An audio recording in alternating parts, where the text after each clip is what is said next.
When people look back on Japan in 2025, they mainly remember all-time highs for the Nikkei or the fact that Japan elected its first female prime minister. But 2025 was also the year the political landscape shifted. Two crucial elections produced unexpected results, and long-standing political arrangements were suddenly no longer guaranteed. And in order to understand what could happen in the future, we must study the past.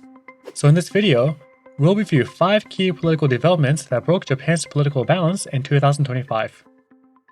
There were 2 major elections in 2025. The Tokyo Metropolitan Assembly election in June and the Upper House election in July. The Tokyo election attracted nationwide attention for 2 reasons. First, it is often treated as a litmus test for national politics ahead of the Upper House election. Second, Shinji Ishimaru, who placed second in the 2024 Tokyo gubernatorial race and outperformed the main opposition candidate, launched a new regional political party specifically for this election. Given Ishimaru's strong performance in 2024, expectations were high, myself included. Ishimaru has a clear vision for revitalizing Japan's rural regions, and does not shy away from strong opinions. However, his party, Path to Rebirth, failed to win any seats in the Tokyo Metropolitan Assembly. The party also ran candidates in the Upper House election, but did not secure representation there either, underscoring how difficult it is to convert online momentum and personal popularity into durable electoral success. While Ishimaru's party struggled, another non-establishment force unexpectedly broke through. In the Tokyo Metropolitan Assembly election, the Sanseito ran 4 candidates and won seats in 3 districts, a result that immediately drew national attention. That performance energized the party's base and set the stage for a strong showing in the Upper House election. I'll return to the Sanseito in a moment. Looking more broadly at the Upper House election, the Liberal Democratic Party suffered a major setback. The ruling party lost its majority, leaving it without control of either chamber of the Diet. The Constitutional Democratic Party failed to increase its number of seats, and its performance in nationwide proportional representation lagged behind expectations. In that sense, the 2025 elections reflected broader voter dissatisfaction with establishment parties, while smaller and newer political groups, such as the DPFP, Sanseito, and the newly formed Team Mirai, expanded their presence in parliament. Together, these elections reveal something unexpected. Japanese voters are increasingly willing to abandon traditional parties and experiment with alternatives. This shift explains why the Sanseito's rise became one of the most striking political developments of 2025. The Sanseito, or Do-It-Yourself Party, is a relatively new political party founded in 2020. The party officially qualified as a national political party in 2022 and secured 3 seats in the 2024 lower house election. Then, in the 2025 upper house election, Sanseito made a dramatic breakthrough, winning 14 seats. With more than 10 seats, the party now has the ability to independently submit legislation. One of its first bills concerns flash desecration, which I'll cover in a future video. More importantly, in this summer's election, Sanseito emerged as the 3rd most popular party in terms of proportional representation votes, even outperforming the main opposition, the Constitutional Democratic Party. In total, the party captured roughly 12.5% of the national PR votes. To understand why this matters, it helps to look at the broader context.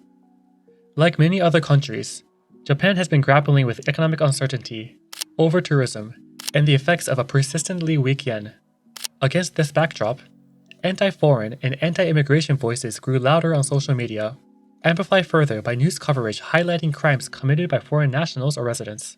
While mainstream political parties largely avoided directly addressing these anxieties, Sanseito moved decisively to appeal to what had been an underserved and politically unorganized voter base. Sanseito is often labeled as a far-right party, though not solely because of its stance on immigration. That image stems from a combination of factors: nationalist rhetoric, anti-globalist messaging, and opposition to public health measures during the COVID-19 pandemic. They also propose an explicit goal of rewriting Japan's constitution, which is also a future video topic. Whether or not the party neatly fits the far-right label, it clearly adopts a more hardline conservative posture than Japan's long-dominant ruling party. This raises an important question. If a conservative fringe concerned about Japan's direction and immigration had existed for years, why did Sanseito only break through in 2025? I think there are 3 reasons. First, the party's slogan. Sanseito campaigned under the banner of Japanese First, a phrase that closely mirrors nationalist slogans seen elsewhere, most notably President Donald Trump's America's First. Despite using English, the slogan was simple and easy to rally around. Second, national television exposure. For years, Sanseito existed largely as an online movement with limited access to mainstream media. That changed in 2025 when the Japan Innovation Party lawmaker defected to the Sanseito. With that move, the party reached 5 diet members, meeting the threshold commonly used by major broadcasters to include parties in nationally televised political debates.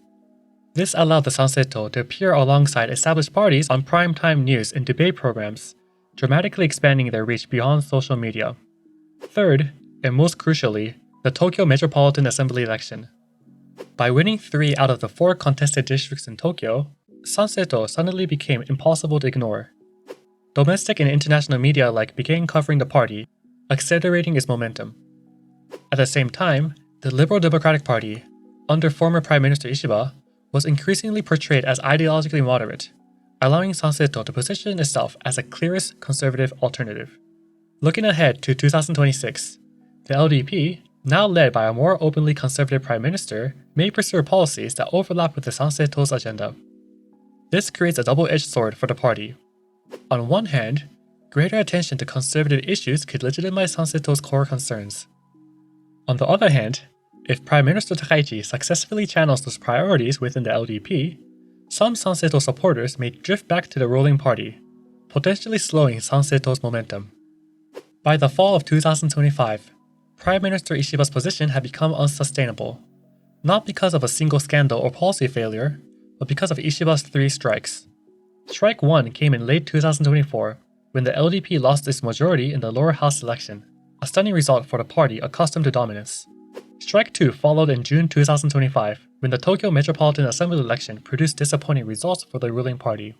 Then came Strike 3, the July 2025 upper house election, where the LDP lost its majority. For many inside the party, that third loss sealed Ishiba's fate. The pressure came to a head in early September. On September 2nd, 2025, the LDP convened a joint plenary meeting to review the summer election defeat.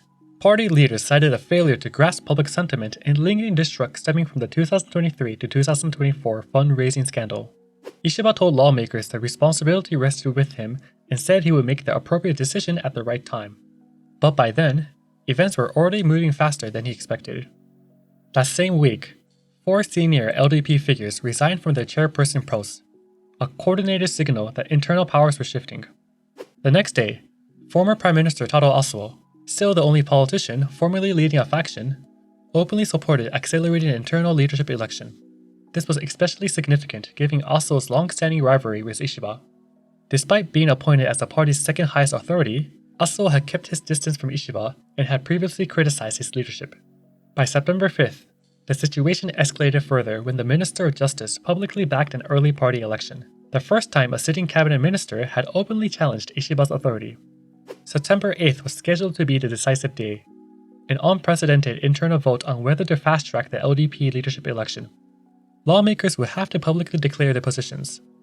Out of 295 members, roughly 120 supported speeding it up, around 50 opposed it, and the rest were undecided. The outcome was genuinely uncertain, and the prospect of a public split was a real concern. Faced with that risk, Ishiba stepped aside on September 7th, one day before the vote. Officially, his resignation was framed as a personal decision. In reality, the coordinated pressure from within the party left him little room to maneuver. In his resignation remarks, Ishiba acknowledged that the LDP had failed to regain public trust after the slush fund scandal and called that lingering distrust his greatest regret. He explained that pushing forward with the internal vote could have inflicted lasting damage on party unity. Rather than cling to power, he said, the LDP needed a true reset. As a result, the LDP held an inter-party election and ultimately selected the conservative candidate, Takaichi.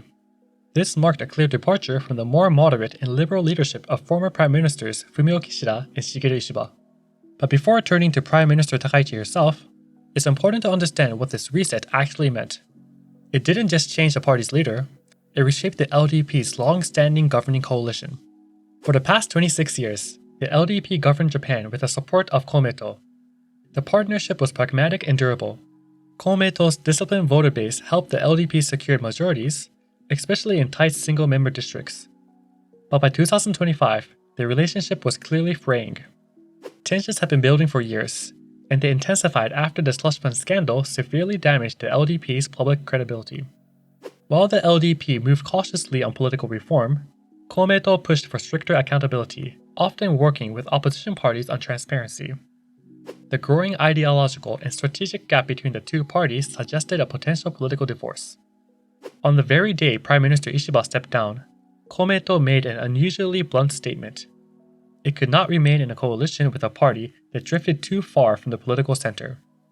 That message was widely interpreted as a warning aimed at Ishiba's likely successor. When Sanae Takaichi won the LDP leadership race, she immediately met with the Komeito leaders. While Takaichi signaled flexibility on some of her policy positions, her early personnel choices raised concerns inside the Komeito about whether the LDP was truly serious about clean politics. Less than a week later, on October 11th, Komeito formally ended its coalition with the LDP. For the first time in over a quarter century, Japan's long-standing ruling alliance collapsed. The split carried real political risk. For decades, the LDP and Komeito coordinated candidates and voter support. Without Komeito's backing, analysts warned that the LDP could lose dozens of seats in future elections. At the same time, Komeito itself faced danger, holding several districts by narrow margins that depended on LDP cooperation. The political fallout was immediate. Reopening the Diet was delayed to give parties time to regroup. Behind the scenes, coalition talks accelerated across the political spectrum. The opposition explored the possibility of forming a coalition to secure a majority, while the LDP began searching for a new partner. That search led to the Japan Innovation Party. Unlike Komeito, the JIP framed itself as a reformist, fiscally conservative party willing to support Takaichi only if the LDP accepted painful changes. Chief among them was a pledge to reduce the number of lawmakers, a long-standing JIP demand tied to its slogan of Miyokiru Kaikaku, or personal sacrifice for reform. By mid-October, reports emerged that the LDP was prepared to accept at least a 10% reduction in Diet seats, opening the door to a new governing arrangement. While negotiations were still fluid, the direction was clear. The LDP's reset was no longer just rhetorical. Ending a 26-year coalition was one of the most consequential political shifts of 2025, and it set the terms under which Prime Minister Takaichi would govern from day one. Sanae Takaichi represents one of the clearest shifts in Japanese politics in years. She was selected as Japan's first female prime minister in late October 2025. On security, she argues Japan needs a stronger military and has openly supported revising the country's pacifist constitution. On social issues, she takes conservative positions, opposing same-sex marriage and the introduction of dual surnames for married couples. Taken together, her views place her well to the right of recent prime ministers like Fumio Kishida and Shigeru Ishiba, whose leadership styles emphasize moderation and consensus. Economically, however, Takaichi is not an austerity hawk. In fact, she openly echoes Abenomics, prioritizing growth and aggressive government spending over fiscal restraint. Since taking office, she has pushed for expansionary fiscal policy, working with the DPFP to lower gasoline taxes and adjust income tax brackets, moves aimed at easing cost of living pressures quickly. So far, the public response has been striking. Approval ratings are in the 70% range, and this puts her well ahead of any recent prime minister. That popularity isn't just ideological. It also reflects her political agility. Despite losing Komeito as a coalition partner, Takaichi worked with the JIP to secure her premiership. She also advanced policy priorities shared with the DPFP, keeping the door open for broader cooperation. Even the Komeito, despite formally exiting the coalition, ultimately supported the LDP's proposed 2025 extra budget because it aligned with its own policy goals. On the international stage, Takaichi has projected a level of charisma that previous prime ministers often struggled to convey. Footage from US Naval Base Yokosuka showed her visibly energized when introduced by President Trump. At APEC, she bowed to the South Korean flag as a gesture of respect and engaged warmly with ASEAN leaders. Even amid tense relations with China, polling suggests public support for her firm but measured responses. Substantively, she has moved fast. The new budget reflects her expansionary approach. Defense spending has been expedited. Salaries for self-defense force personnel increased, and pay conditions in healthcare and welfare improved. Discussions are already underway on the new legislation related to foreign residents. During her leadership victory speech, Takaichi promised she would work, and so far, she appears determined to prove it wasn't just rhetoric. If this momentum holds, Takaichi could help restore public trust in the LDP and even revive the prospect of a single-party dominance. With approval ratings this high, she may capitalize on her popularity through a snap election anytime this year. But the risks are just as real. Expansionary fiscal policy can expose cracks quickly if economic conditions turn. And if Takaichi leans too heavily in hawkish symbolism, such as a Yasukuni Shrine visit in August, her broad appeal could potentially narrow. So far, she has avoided becoming Japan's Liz Truss. The open question is whether she could become something closer to her stated inspiration, a Thatcher-style political force, and the best way to figure out whether she'll be that force is to subscribe to this channel to learn more about Japanese politics.